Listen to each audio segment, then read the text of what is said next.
As you're picking a gift for someone who means the world to you, would you buy something ready-made or make it with your own hand? Those little horse charms online look cute, stylish, and easy to get anytime. But this time, I closed the shopping app. My girlfriend's birthday was only a few hours away, and I wanted to give her something no store could ever sell, just this tiny leather horse. I had already failed 4 times, and this was my last chance. Today, I'm showing you every mistake I made along the way. At first, I thought making something this small would be easy, but I spent 3 full hours just shaping the base, and the second I finished it, I knew something felt wrong. The leather looked stiff. The charm had no life to it. It completely lost that soft, premium feeling genuine leather should have. Later, I realized the problem wasn't my craftsmanship. It started with the leather itself. For a small charm like this, you can't use hard-edged leather. You need soft inner leather instead. Choose the wrong material at the beginning, and no amount of effort later can save it.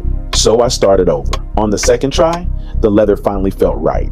I cut every piece carefully and followed the measurements perfectly. I honestly thought this one would work, but after assembling everything, tiny gaps appeared everywhere. The thickness looked uneven. Even the rough edges from one bad cut ruined the entire piece. That's when I realized something. In handmade work, almost perfect is still failure. By the third attempt, I already knew every step by heart. No major mistakes. Everything went smoothly, but the final result still looked bulky and awkward. The reason? I overstuffed it. A horse charm like this needs clean and elegant lines. Once it's overfilled, it instantly loses its shape and quality. So I tried again. On the 4th attempt, I slowed everything down and became extra careful with every detail. When I finished the embossing near the end, I almost believed I had finally made it, but after looking closer, nope, the embossed lines were too sharp and aggressive. A well-made handmade charm should feel soft, natural, and delicate. And honestly, the biggest difference in craftsmanship always comes from the smallest finishing details. Remaking it over and over again slowly became a way to calm myself down. As your hands get faster,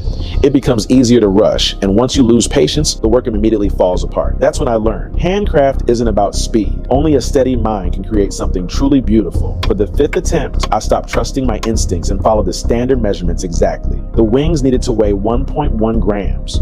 The horse body needed to weigh 1.4 grams, and every version I made before was overweight. To make things worse, I was almost out of leather and running out of time. I finally picked up the very last piece of leather I had left. This really was my final chance, so I calmed down and started from 0 again. This time, every curve, every texture, every connection point followed the exact standard, and finally, the weight was perfect. Even after practicing so many times, I still stayed fully focused during the final steps. No shortcuts, no compromises, and in the end, I finally finished this handmade horse charm. Soft, clean, elegant. Later, I realized something. The true value of a gift is never just the final product itself. I could have easily bought one online, but instead, I chose to remake it again and again, only for her. And maybe that endless patience, that wholehearted effort is the most unique kind of romance after all.